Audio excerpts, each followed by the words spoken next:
It's two conscious guys talking, where conscious male leaders come together and have a discussion that is deep, that is nourishing, that allows us to see the illumination of consciousness that's unfolding progressively for men that are waking up in the world, and where you can get insights on your own awakening as a man, and also for amazing women that want to learn more about men's challenges and struggles that have created some of the dysfunction we've seen within men in its society, often called, quote unquote, the patriarchy and other terms. What created it? What is the genesis of it all? What can we do about it today to empower men to be all that they're meant to be and to support the awakening of consciousness for men and women and all?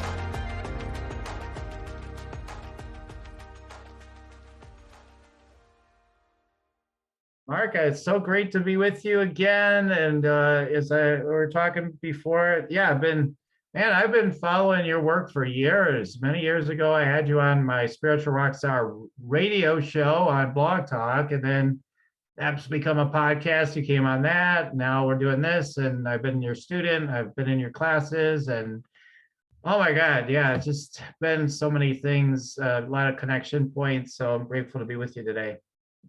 It's always good to talk to you, Daniel. And I like this visual here. I like the Buddha over your shoulder, the peaceful Buddha right over your shoulder. That's good.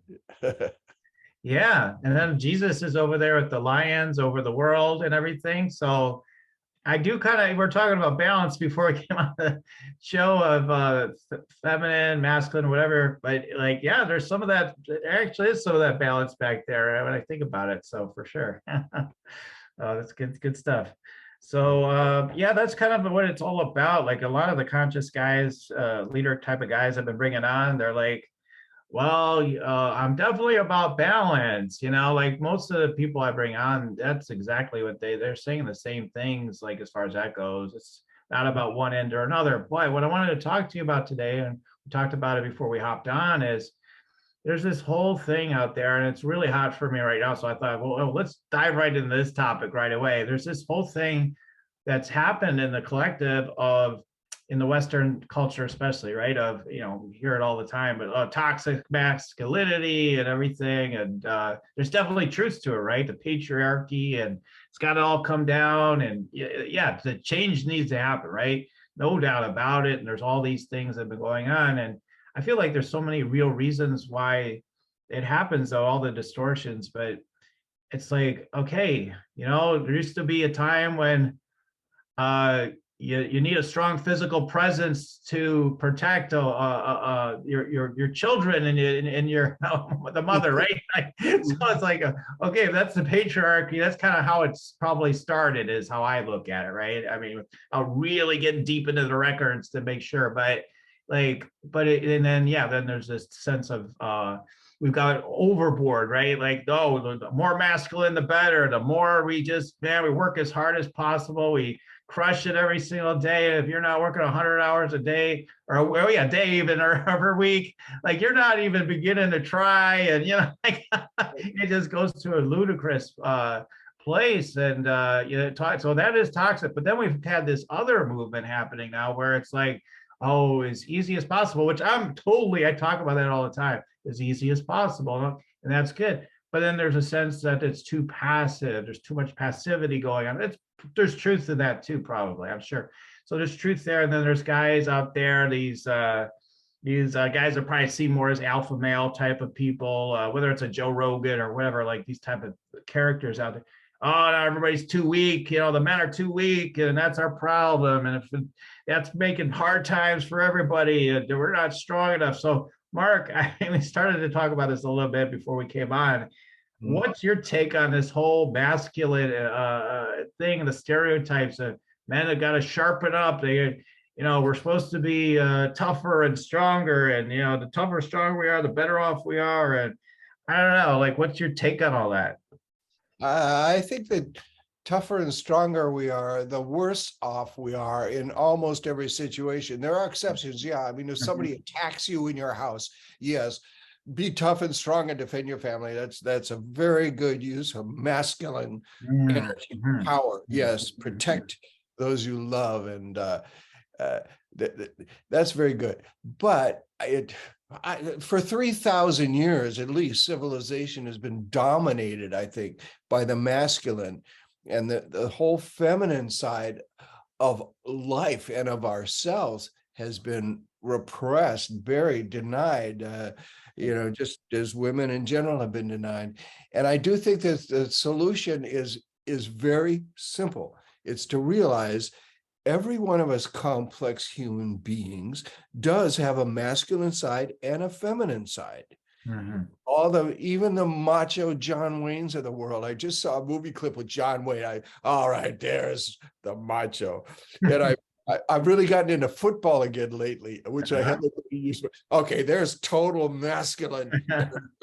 You face off over the field and you try to dominate the other team. And it's great fun. It's great Yes, yes. fun in that arena of sports. And, some amazing things happen and blah, blah, blah, blah. But in general, in life, definitely the best way to live a rewarding, wonderful, satisfying life is to realize we all have a masculine side and a feminine side, and they need to be balanced, come into balance. Mhm. And I think the best way to balance them is for us to relax, to kick back a bit, to tune into ourselves, and to tune into that receptive feminine part of ourself, you can call it, the yin side and the yin yang scale, and let that guide us. Let that guide our masculine side, so that our action then is really guided by intuition, and Mhm. our heads are guided by our heart. Yes. That's the solution as far as I'm concerned. Oh yeah, I love that. Yeah, yeah, totally. Totally. I mean, I think it is a dance at the same time. I'd say I would be like, oh yeah, 100%. And I'm like, yeah. And sometimes it just seems like for me in my life, it's not most of the time. It's 5 or 10% at the most. But like, it just seems like I need a fireball to get something going. Sometimes it's like, the masculine wants to show up in a big way, and it's got to get the energy moving in a big way, and it seems like that's what's needed. And so yeah, generally speaking, right, it's like definitely from the intuition, from the deeper space or energy, however we probably put it, these things in words, right, that things rise up, and then yeah, and then it's interesting how we actually have an enlightened mind, right? The enlightened mind shows up and is like, oh, now we can easily operate and share some things with you that'll be helpful navigating your 3D physical reality now, right? Right. It's all about polarities. It's Yeah. so true that the entire universe operates on polarities from the huge expansion of the Big Bang, and the contractions that lead to black holes. There's two great forces at work. A force driving outward, powerful, we can call it masculine energy, and a force going in deep, and we can call that feminine, whatever names we want to put it. But everything is a polarity. And in our lives, I think a great polarity that most of us have missed is that, yeah, it's wonderful to be active. We're educated to be active. Our whole system, when we start in first grade, sitting behind our desk, learning all this stuff and taking all these tests, it's very active mind, active mind. What that needs to be balanced with is we should learn to meditate in first grade as well. Mhm. I mean, Mhm. you got to learn your reading, writing, arithmetic. Yes, that's very active mind. It's very good stuff, very powerful, useful tools. But it's also wonderful to be able to teach even a little kid, or to learn yourself, just to take some time and just relax and be totally receptive, totally receptive.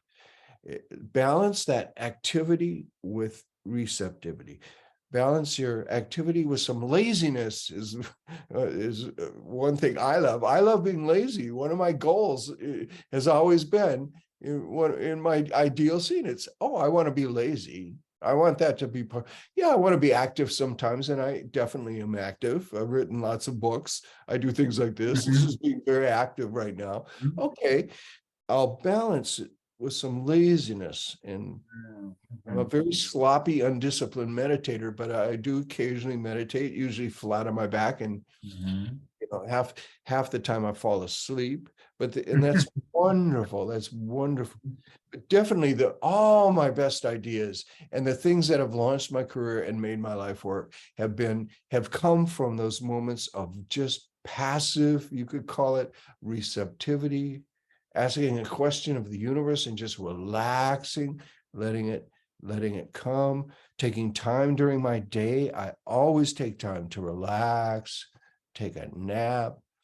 And then when I do that, then I have a lot of energy. I am definitely active for bursts of time. That's great. That's great that the male can accomplish a whole lot. Focused man, he can, break through all kinds of barriers and create great things. And that's wonderful. And you can't continue that constantly. You'll burn out. Yeah. In some way or other, Right. I think there's a lot of people that burn out that aren't, telling us that. They're just saying, keep crushing it, let's keep going, and more, it doesn't matter, you probably need to upgrade your relationship with your spouse. But maybe it was because you weren't present and you're burning out your relationships. And so yeah, it's like something is giving way, right? I mean, of course, because to justify the behavior, people have to say whatever they're doing is like, if they're out on the stage, right? They have to say, this is the way. I love that thing you said. You were at some conference or something, right. speaking, right? Maybe you could tell it to the audience, but that Yes. guy, right, that came out and gave the contrast to you want to tell us about that? Yes. Oh, I love, yeah. This kind of sums it up in a way. I was it was called a youth business something or other. It was a 3-week program or something of high school students that came to a college, Sonoma College here, and had a business conference. Maybe it was only a week. I don't know. I was invited to speak, for 45 minutes, just one time. This was several years ago. They never asked me back. And I think I know why, because, I got there like 15 minutes early. There were maybe 200 or 300 high school kids, just kids, 15 to 17, sitting there. And I heard the last 10 minutes of the previous speaker, and I was just appalled. He was the worst extreme of that masculine, driving, type A, workaholic energy. He literally said, he was saying, he said, that's the key to success. You get there earlier before anybody else. You work harder than anybody else. You work longer than anyone. You're the last to leave. First to get there, last to leave. I was saying, he's telling these kids, you can't have a life, another, be a total crazed type A workaholic and watch, you'll succeed. And the kids were kind of in shock, I think. I mean, and so I ambled out slowly after he left and looked at the crowd and I said, well, they do say the early bird gets the worm, but who knows, maybe the late bird will get a whole Happy Meal. Right. And then they talk about the early bird. Well, what about the early worm? How did things work out for him? Right.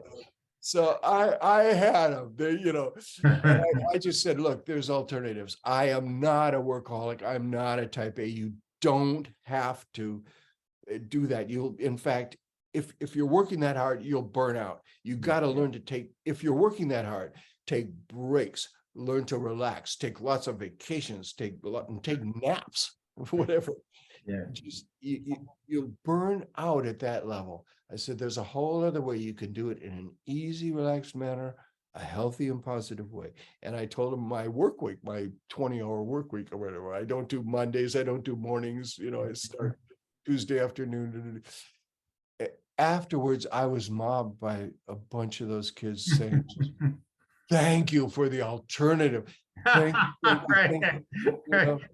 Because can you Oh, imagine as a youth, you're like, oh my God, this is my life. You just got to be a slave to work, and that's the only way you're going to make it, kind of. And like, right. yeah, it's horrible. It's a horrible, yeah, there's no choice. It's just you're a slave to work. I mean, it's one Yeah. thing if you truly are into that for some reason. If you really believe that's working for you, go at it, I guess, right? But maybe. But other for everybody else, we gotta realize, like we got to realize that it may not be for us, in fact it's very maybe like a fraction of 1%, like that actually sort of works for them, maybe. Well, But otherwise no. for a short time it'll work, but any Yeah. physical being's going to burn out. I met a kid who is he just graduated from college. He said, okay, here's my goal. I'm going to Silicon Valley and I'm going to work 16-hour days for 3 years. And Mhm. and I said, okay, if that's really your passion, your plan, if you can work. And I said, but 3 years is a long time for 16-hour days, even if you're 21 and really strong. Yeah, Oh, I'm sorry, there's my phone. I'll have to get rid of this. it's okay. And so I said, okay, maybe in that case, but be very careful and take care of yourself and give yourself time. A 16-hour day. I hope you have time in there for a nap or a break. So many really great, successful people have written about the wonderful value of a nap. Right. Take a break in the middle of the day if you're working 16. And I mean, I can't imagine working even. I had a few in my 20s 8-hour jobs. I thought that was inhumane. I cannot sustain even something I love. I don't want to do for 8 hours. I haven't been in one of your classes for a while, Mark. Maybe I need to come back. I don't know, but because when you say that, it so lights me up, because I'm like, I love to be lazy in my own way too. Like I definitely am a little more disciplined and all that stuff. Like I enjoy a certain amount of that. But then again, it's like you're right. Like sometimes anyway, not always. Like there are days I love it. I love to work from, the beginning of the day to the end practically. Like I love to get into it. There are days like that. But then even in those days, I'm meditating, I'm doing all kinds of other things to balance even on those days. And then but there's other days, it's like that's only 2 or 3 days a week at the most, and it's not sustainable. I can't do those days, like a day after day after day after day. And then the other Yes. days have to be very short days. Otherwise, I'm like, wow, this is way too much work for me. I mean, sure you can just keep burning through until you fall apart, but that's what happens. You're going to fall apart eventually, somehow or some way. Whether again it's relationships, health, you blow up your business because you missed some big like you miss like everybody, some big glaring hole in your business that you're ignoring, and then the whole company falls apart. We've seen that happen many times. You got, we're just trying to make all this money, and then you run the business right off the tracks. We see that all the time in the marketplace. So right, so I mean, yeah, you gotta, Yeah. yeah, so I think it's just so helpful. Your voice is so inspiring to so many of us, because you're like literally like, if I work 20 hours, that's that's kind of a big week. Like I Well, love it. I just love that. well, even 40, you're not working productively every one of those hours. Yeah. Definitely. Yeah. There Right. comes a time when you're not, and you nailed it. Some days I do too. I have really good work energy some days, and I don't other days. And Yeah. there are literally days when I sleep till 11. This might be right in the middle of the week. Then I get up, I have my hour to have my coffee, or maybe exercise a little bit sloppily or whatever. And Mhm. I get to work at 12:31, whatever. And some days it's just not happening. And there are Mhm. days that I've literally gone back to bed at 2:30. Just having Yeah. I've gone to work at 1. By 2:30, it's not happening today. I'm taking a break. I'm Yeah. Yeah. Yeah. I mean, I appreciate, all these different perspectives because I think there's some, even if there's a little truth in what people say, keep going, be relentless. There's some truth in it, right? Like, hey, be as lazy as possible. There's some truth in that, right? There's some truth in all of it. And I love, like, when I came to your class, so I loved it. It was so liberating to me because I think that's something I've been guarding against my whole life because I got very average grades and even bad grades in high school, towards the end because I didn't care anymore. I just wasn't doing anything probably. And then I like, so I was like, the idea, I'm not working hard enough. I'm not achieving. Nobody like really put it on me. I put it on myself. My parents weren't saying anything. They're like, oh, okay, whatever. They were actually very chill about it. So, Oh, but something in watching society and who gets like the rewards, the A's and everything, and it's like, oh well, there must, yeah, better get it going. Then I started working a lot harder, get into college and grad school. I was like, okay, that's it. I'm the hardest working guy. That's it. I'll be up. I was falling asleep with the books in my hand every night. But then I ended up on medications to be able to sleep at night. I couldn't even sleep right at all then when I even tried to because I had already burned through my adrenals, like that. It's like that. So I mean, it's just insane. It just doesn't work for most people at all. And if you can make it work, you're going to be feeling miserable in some level or in some way, right? That's what I see a lot of anyway. yep, yep. I do remember going to high school with an incredible hard worker, and he was voted most likely to succeed in our Yeah. class of 600 kids. And sure enough, he went on to Harvard Business School and da da da da. And I remember a good friend of mine ran into him.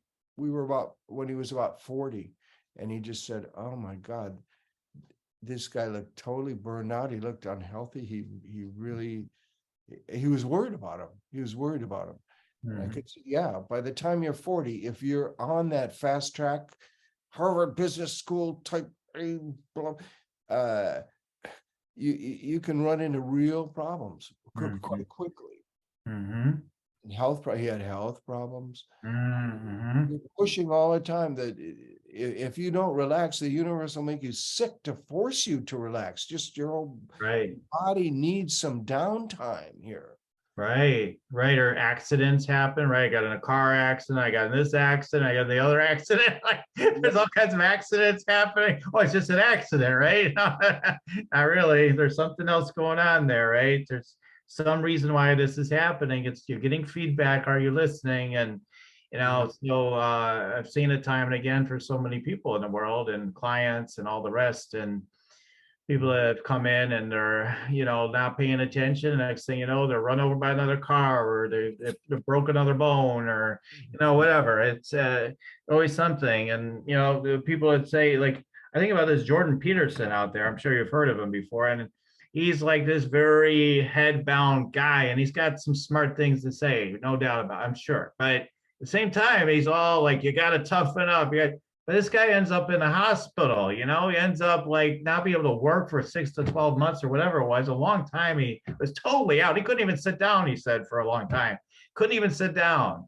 And then people are using his writing saying, yeah, he's right. We should be more tough. And okay, look at what happened to him though. Like, look at what's happening to these people that say this is the way to go. I mean, people look at the sense of success, but there's also another side to it. And that's where the balance, I think, comes in.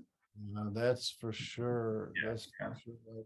I have starting, when I was 30, I visualized a life of ease and success, and I took care of myself. And I am 76 now. I almost never even catch a cold or anything. My wife even had COVID, and I didn't get it. Yeah. I've had no illness of any kind. And I'm sure it's because I relax when I feel like. I remember my friend Shakti Gawain, who wrote Creative Visualization. One time she put it this way. She says, the universe will kind of whisper in your ear or something, like you need a break or something. It'll whisper. Mm-hmm. Mm-hmm. And if you ignore it, it'll speak a little louder. And if you ignore it, it'll kick you in the ass, somehow it'll finally knock you flat on your back. If it, just like you say, it'll be an accident, or you'll get the flu or whatever. Right. The universe is saying, hey, you can't go all the time. You got to balance it off with periods of literal restoration. You're restoring your whole system. Yeah. I mean, so I think it's fascinating. There are clients that I have that enjoy the sense of go, and but it's sort of a whole path that I guide people on when I'm working with them. It's like, for some people, they need the message, more so usually, slow down, you're going too fast, slow down. It's constant message.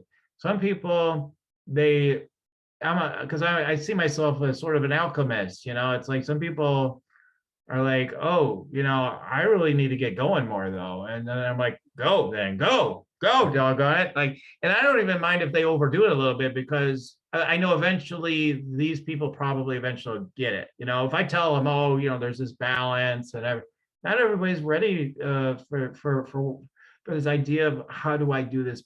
They'll find their balance, is my point. Like, okay, maybe you need more go energy. Just go. What's wrong with you? Come on, let's go. Kind of, but like, just okay, fine, go. It's more masculine. Let's do it. Let's go, and then see how it goes. What's the feedback? Oh, I'm really enjoying it. Great, then keep going. Oh, I needed some rest. All right, well, maybe you need some rest then, right? So you find your own balance, right? So it's kind of, each person is a little unique where they are in their energy patterns. More people are needing to be more in the so-called feminine energy, right? This more pull it back, slower is going to be better for everything, for everything you're saying you want, like the way you want to feel, the kind of life you want, everything, the kind of impact, like for people who are doing the impact, they want to reach more people or whatever they're doing, but their dreams, they want to realize they do better to slow down. And so but it kind of I always say it, most things, I love, like, some of my early teachers. I remember, like, one of my when I was with the psychology, with my externship and everything, I'm working as a counselor and everything, and my mentor there, I would ask her questions, and she said this a number of times, and she would say a number of times, it depends. Like, and I love that. I love that. That was like something that stayed with me for my life now, right? I'm like, oh, that's true. It's not just one way or another all the time. Sometimes it does come down to it. It depends, because the mind is very linear, right? Oh, it's this way or it's that way. It's yin or it's yang. Yeah. It's really craziness, right? Yeah. It depends. That's very true. It's very true. Also, one time I got the advice from my inner voice saying, when I came to a big choice, the voice just said, either way, it's okay. Yeah. That's resolved a lot for me, Yeah. If you have to choose between this or that, it's like, oh, maybe either way, it's okay. Maybe,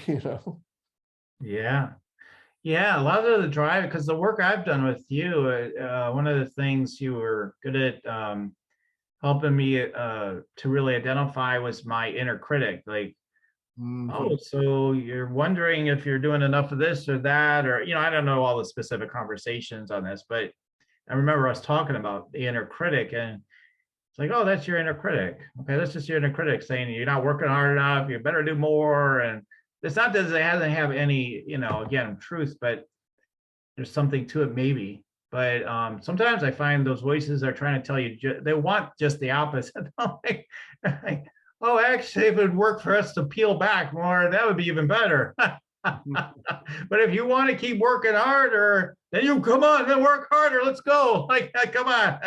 Yeah. But almost everybody in our culture has this inner pusher. Yeah, inner pusher is what you call it. Actually. You don't do enough. You don't do enough. So I've said, now, inner critic has some value. Yes. Keep your critic around in dialogue. You can learn a lot there. They can help you. The pusher, as far as I see, has no value. So I say, get out of here. kicked him to the back of the room. He said, lay in a hammock, have a tall drink with little umbrellas in it, just relax, just forget it. Listen. But the critic does have some value. There's times, like say writing a book or something. There's times when at first you have to kick the critic right out of there, because you write one sentence and the critic comes, oh, that's a bad opening sentence. Get out of here, critic. I talked to one author who envisions locking her critic in a closet behind her. Okay. And then you let the writer write without any critic. Then after, a few pages, 10 pages, whatever, you invite the critic back in. And the critic becomes a great editor. Yes. A great, say, okay, that first sentence sucks. In fact, the first paragraph sucks. In fact, but here, halfway through your second paragraph, that's where you start. That's the opening. That's you. I love editing books. I must say, I love editing because my inner critic has such a great time and feels so valuable, Right. Yeah. I mean, as long as the inner critic feels like, okay, you're going to listen to me eventually, though, right? Okay, Yeah, right. I'll play back for now, but okay. But as long as I get my say. Take a break now, inner critic, get out of here. Go join the butcher on the next hammock and, have a drink, relax, get out of here. Right. I'll call you. Right. Yeah, I feel like that so-called part of ourselves like actually enjoys it. Oh, thanks. I can rest for a while. Okay. Yeah. I'll get in there later. So yeah, that's cool. So what are I did want to ask you this because I've been interviewing people at all different ages to a degree, probably not younger than 30 so far, but different ages and whatnot. And so like for me, I was more of like 70s, 80s kid and everything. And like just looking at these male stereotypes, like the specific ones we were might have encountered when we were growing up, like for me and my family, I think it was, yeah, like I remember like I had a bedwetting issue as a kid. And so my dad, I remember yelling at me or something or getting after me about it. And I was crying and he says, "Oh, so you're crying. I'll give you a reason to cry." Like Yeah. one of those kind of deals. And he's just doing probably what happened to him. Like it's just all like this ongoing kind of transmission. And so for me, like at the time, like being soft in any kind of way wasn't so attractive. It's like, oh, we got to be tough, and we've got to we've got to be no emotions and not be vulnerable, and which I think is like the old is so old. It's such an old thing, and it seems like no matter what age someone is, they say, yeah, that was part of it with for me too. But I was wondering for you, like, what were some of the male stereotypes like when you were growing up that were really pervasive? I don't think the essence of it hasn't changed. Yeah. Probably in at least 3,000 years. Mm-hmm. That sure, the dad was the strong, silent one. The dad was in our sort of the John Wayne of the family is that archetype. You don't say much, but you're this strong, powerful, and you definitely don't express emotion. I mean, God, you wouldn't cry. Never cry. My wife just laughs at me because I cry at movies so much. Even a few commercials get me. Right. I could try. I'm like you, Mark. I could cry at the simplest things. I say I kind of like at anything potentially. It depends on what kind of mood I'm in, I guess, or whatever. But I often get tearful probably every single day over something like, oh, it's usually out of beauty. It's like, this is so beautiful, right? Like that's how it is for me anyway. But other things I'm sad about, but there's a sense of beauty, like, oh my God, it's so beautiful. Yeah, and then finally, good doctors tell you it's good to cry. It's a wonderful healing part of your whole. You're building and healing your entire immune system. It's a wonderful thing to do. So yeah, I mean, I think every generation has. Well, our entire culture is just male dominated and has been we published a wonderful book called The Power of Partnership by Riane Eisler, and she started as a anthropologist, really, and stuff.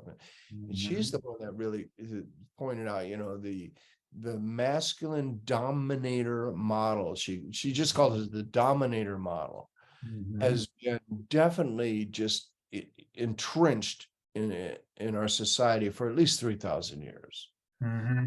Before that, it was a more partnership model. And she shows the two main, you can look at, she says she gives us a lens to look at our lives, to look at history and everything through this lens, and through a question of, is it dominator or is it partnership? That's there's like a spectrum, and it goes from total domination, exploitation, which would be, complete in slavery and in criticism and violence, all the way through this whole spectrum to perfect partnership.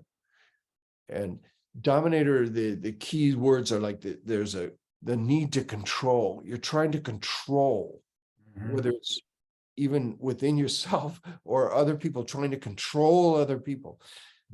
The whole other end of the spectrum, the partnership model, and there the key words are respect for life, and even love and respect, working out win-win partnerships.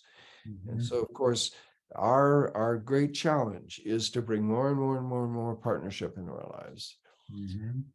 She thinks, like, if you go back in history, maybe 35,000 years ago or something, she starts where the first little statues are found of women. Well, male anthropologists, when they found that, some of them said, oh, it's early Playboy model. And others said, no. It was a matriarchy. So the women had the power. Yeah. And women anthropologists got into it and said, maybe it was like a partnership. Maybe it was like a balance. People worshipped goddesses. Maybe sort of the male-female thing was worked out. No one was exploiting anyone. Villages were built without any fortifications whatsoever. They had no problems with that, and who knows what really went on. But definitely her lens of looking at the world and looking at our lives is very helpful, because we can just say, okay, there's dominator model and here's partnership. Partnership works. Partnership works in the long run. Dominator model always leads to more problems, more violence, more difficulties, on and on and on and on and on. The only resolution is through partnership, through loving and respecting everyone and working it out with them with communication.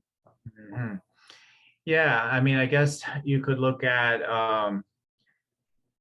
like any scenario, right? Usually we look at like business and things like that, or governments or things like, okay, look at the exploiter model. You don't pay your employees well, you make them work really hard and all that sort of stuff. They're breaking down and they're profit, they're making all this money, but they're probably, killing themselves too. But they're exploiting, but they're abusing themselves at the same time, probably. But like that's something I think people don't think about. Like, oh, they're just making all this money. Yeah, they're sick. They're sick. They're sick people. I mean, we got to remember that they're not just. I love it because I saw Eckhart recently. You talked on Russell Brand's channel, right? So I saw some of that. Yeah, is that I figured you would know that because you publish him and everything. And so, but I saw that and I saw him talking about, because people say, oh, these evil people, they're just making all these plans against us and they got it all worked out. And he's like, yeah, I don't really believe that. I really feel like they're just like, it's just stupidity and they're just sick or something like that. I don't know. It's exactly weird. It was along those lines. It was along those lines. And I thought that was really interesting. Yeah, maybe they're planning some things, but they were good. Great reset. Yeah, it's going to be a great reset, but not the way they think. Like, and I love that. It was like smack talk from Eckhart. Like, I thought it was really fun. Yeah. Oh, all these conspiracy theories. It's like, in reality, the people in the government, they don't have time to have these conspiracy theories dealing with world domination. they're handling the fires of today, you know, the Right, problems of right, today. true, true. They have to deal with that. They don't have time to eat in dark basements and you know, drink the blood of babies and Yeah. then get you think about world domination. They Mhm. don't have time for that. Yeah, yeah.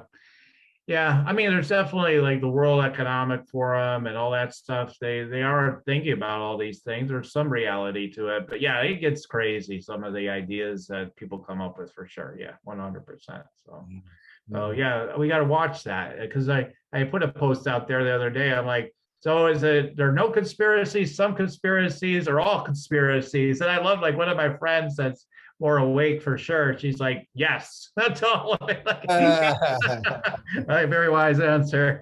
Because yeah, the conspiracy mind gets a little over. Yeah, that's good. They're trying to get us there too. And like, it gets a little crazy after a while for sure. So yeah, it's like almost like you're trying to, guard. So you just judge everything as suspicious. Don't trust anything. Okay, even Mark is swindling us right now, or whoever it is. Like everything's a conspiracy. Everybody's a part of the Illuminati or something, right? It's just it's just wild. It's just really wild. A worldview based on fear. Yeah, yeah.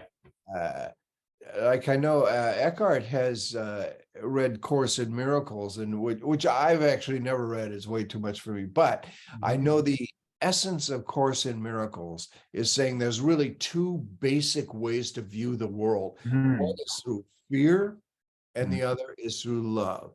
And when Mhm. you're looking at things through fear, it's a constant struggle, constant Mhm. problems, Mhm. and it is a matter of raising your consciousness, higher consciousness. If you can look at the world through love, the creative force of it all is love. The Mhm. the amazing, it's amazing what it has created, and it's amazing the drama we human beings create. And as Eckhart would say, the pain bodies we've developed and all of that because of our fears. Mhm. But the solution, the answers will not be found fighting out of fear at all, at all, at all. The Mhm. answers will only be found through love and acceptance. Eckhart talks about this too. It's great to do all the activism you want to do, to make whatever change you try to make, but don't come from it from this fearful place. Come from it a place of accepting what is. This is what is this moment, and you might as well not only accept it, but even, I mean, maybe this is too strong for some people, but love it. Yeah. Uh, Yeah. at least totally accept it. And Yes. he says, when we really accept what is, as Eckhart says it so beautifully, we're filled with grace, ease, and lightness. To offer no Mhm. resistance to life, he says, is to be in a state of grace, ease, and lightness. Okay, from that ease and lightness, yes, do whatever you need to do, whatever you Mhm. want to do Right. to change this world. Great. We need Mhm. all kinds of activists changing the world, but the world will not change until we really come from a place of love and acceptance and embracing and respecting every human being. Yeah. Yeah. Amen. Amen. I mean, that's one of the quotes I really love. You got it in that the Millionaire's Course book that I have too. That's one of them in there, and that's one of my more favorite ones for sure. I love that. I love that. So, what do you say to the inner pusher? I know you always say, "Hey, get out of here," but what do you say though when people are maybe a little more identified though at times with that inner pusher? Like they're really like it happens to me even like it too, but like again, like you're being too lazy. See, that's what happens when you're too lazy. You don't get the results. You could get more results. You could do better. And like, even though I have gotten great results and done great things with less effort, like I have done that, and I've proven that that's not true, but my mind will still say, yeah, but you could have more. Like I could project that even on you, Mark. I'd be like, so yeah, you've had a lot of success here. I'm whatever multi-millionaire and all this stuff. I have perfect health. great life. You're really happy, but you could have accomplished more, Mark. You could have an even better company. And Right. this idea, it's always could be better. The inner critic, I suppose. Oh yeah, I've thought that through, and I thought, well, yeah, so what? So when I die, I have twice the stuff that I okay. Yeah, yeah. What does it matter? Well, Yeah, Mark, let's forget about this stuff. You could have made more impact. You could have made a bigger difference. More impact, more impact, everybody says. Yeah. well, that's interesting. Yeah, I feel, I mean, the impact I feel is beyond me. Yeah. And maybe the impact I'm having is because I'm taking it easy rather than Yes, yes. constantly pushing. I watch, I work with a lot of authors as a publisher, and it is really interesting to watch. And you really get to know authors, and you get to know how much of a pusher they have. Even, some real spiritual authors have a real dominant pusher. But of course, who's our most successful author? Eckhart. Right. He has no pusher at all. He definitely he walks his stock. He takes it easy. He definitely takes it easy. Yes, I love what you told me about Eckhart. You said one of our classes that he said to you, I'm even lazier than you are. Right? But he said, "Oh, I'm lazy too." He said, "I'm lazy." He said, I thought he said that he was even lazier, but or that's how I took it. But maybe that's how I heard it. But Eckhart wouldn't be competitive in any well, way. yeah, he wasn't trying to one up you. Okay. He said, "I'm lazy too." I'm lazy. A while ago, I called him, and we're doing these Eckhart editions where he brings in other books and he writes a preface. Well, we had one all set to go to the printer, but Eckhart hadn't written the preface yet. So I called him on a Thursday. I said, "We need it. We got to have it by Monday. It's going to the printer." And slip that printing date, everything gets all shifted, and we have to have something by Sunday night, Eckhart. And he said, "Okay, I'll hurry slowly." Right.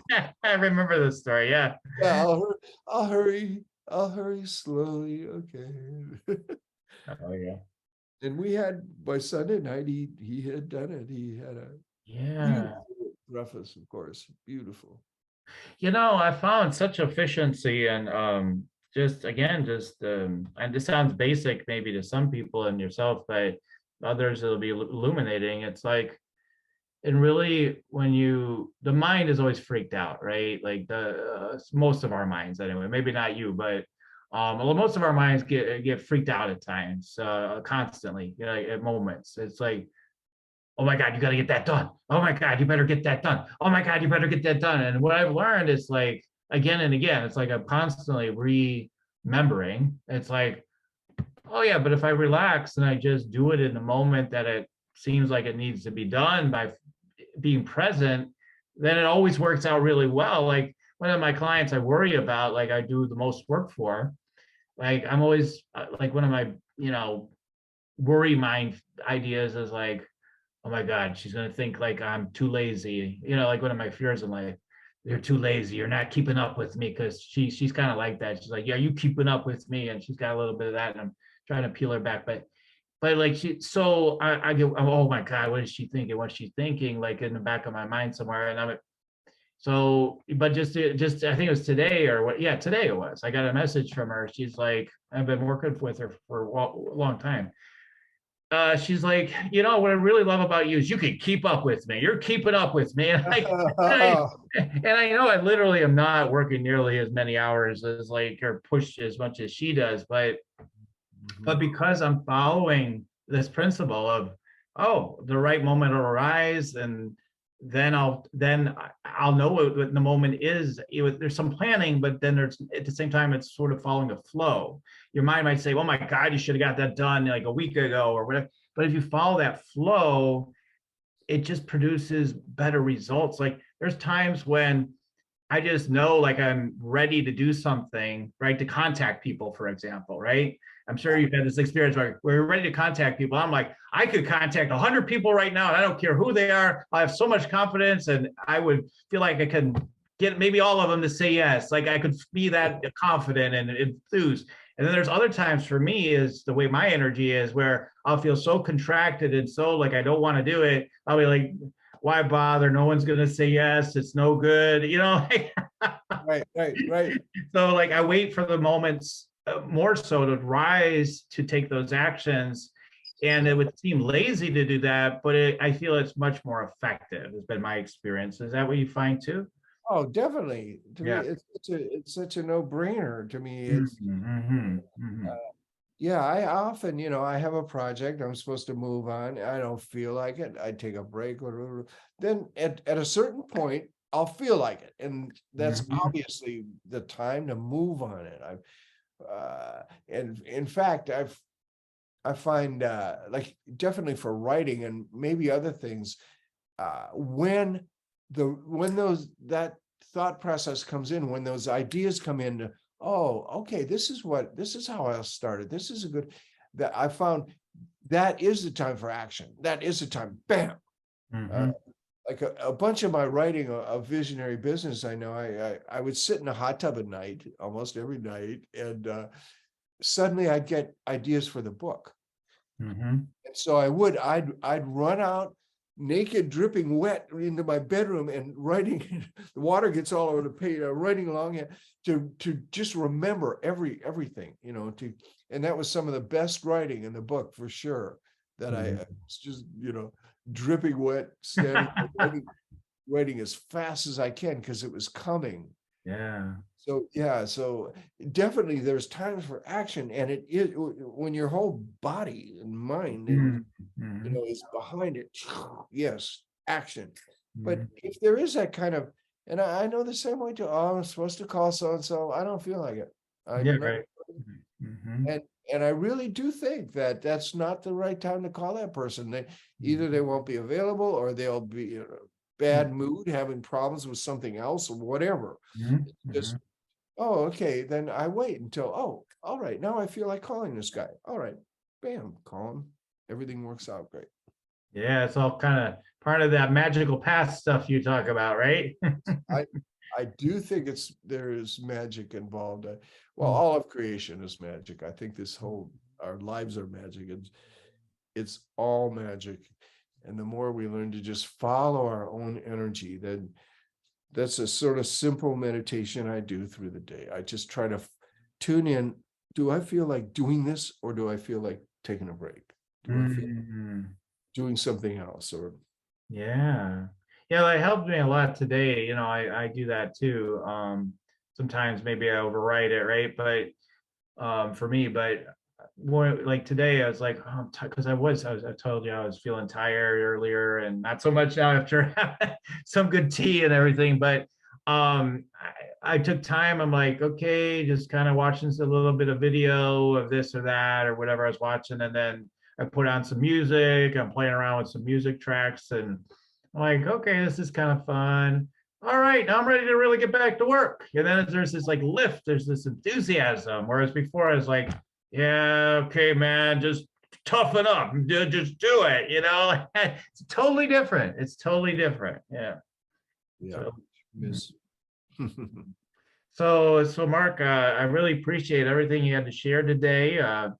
We're kind of getting to the end of the time here today, but yeah, this is amazing, and I feel bring a lot of illumination to this whole subject for guys and women. Because I honestly, God, I mean, I've done these sort of things before, and half of the audience really is women listening. They're like, I'm curious about this whole thing too, and I think they want to hear about it within their own masculine, and then also for their husbands or their partners or their sons. And so this is a great benefit to a lot of different people. So I appreciate you sharing today.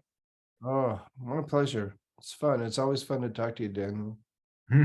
Likewise. Yeah, thank you so much. All right. So I look forward to talking to you again sometime soon. Great, let's do that.